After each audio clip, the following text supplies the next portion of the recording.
The United Nations is warning that it is in a race to bankruptcy. Secretary-General António Guterres says the organization faces a deep financial crisis due to shrinking resources, delayed membership payments and growing global needs. Now, he's unveiled a sharply reduced $3.72 billion budget for 2026. That's a 15% cut on his original spending plan. The budget cut of over $500 million could see more than 2,500 jobs axed across the UN worldwide. That is close to 20% of the entire workforce. And there's a warning that late payments from member states could roll into the next year as well and leave the United Nations 20% short of its budget in 2027. We'll again spend less than the budget in 2026 because we did not collect enough. And that will probably lead to a collapse of the regular functioning of our organization. And then potentially face the prospect of returning up to $600 million in 2027, or about 20% of the budget. That means a race to bankruptcy. Maiara Folly is the executive director and co-founder of Plataforma CIPÓ, a Brazil-based think tank that focuses on climate governance and international relations. Thanks so much for joining us. Really, how close is the UN to bankruptcy? Well, Sally, as you put it well, the UN is facing one of its deepest, if not its deepest, budget crisis.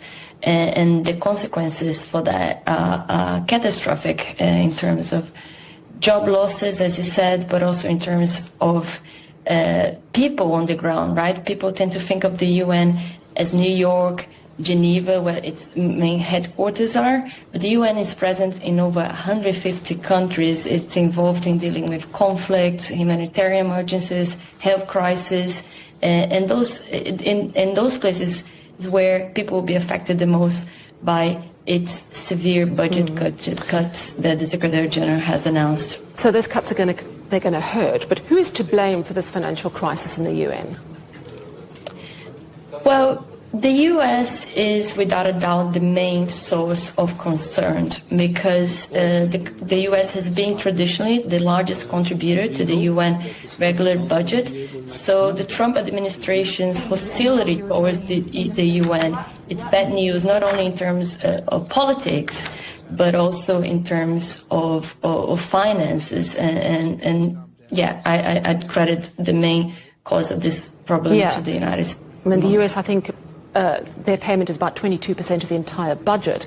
But the US payment problems and delays to the UN, they're nothing new. So I'm wondering if this has an extra element, not just about money, but perhaps about influence or change of direction from the US side.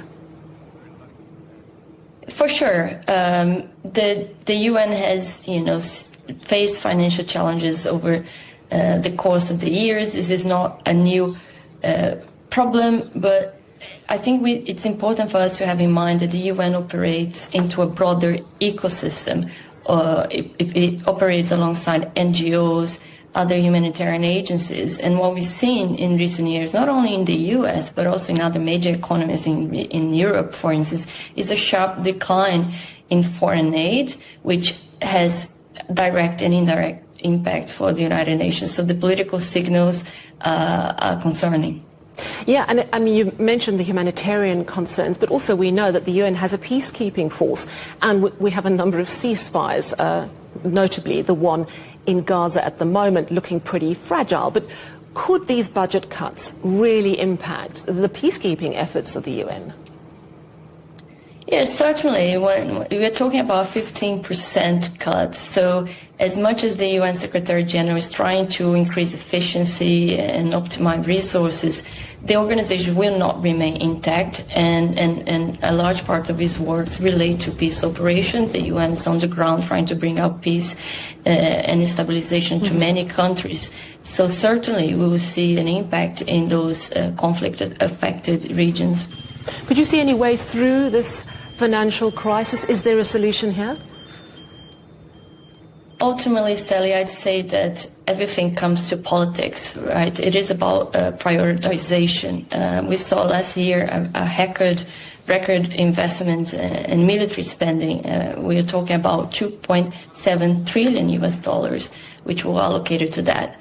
Putting things into perspective, for every dollar the countries give to the UN, they spend 750 on weapons. So it's not necessarily a matter of resources, but of political prioritization of where the money is going to be put. Good point. Thank you so much, Maiara Folly, Executive Director of Plataforma CIPÓ, which is a Brazil-based think tank.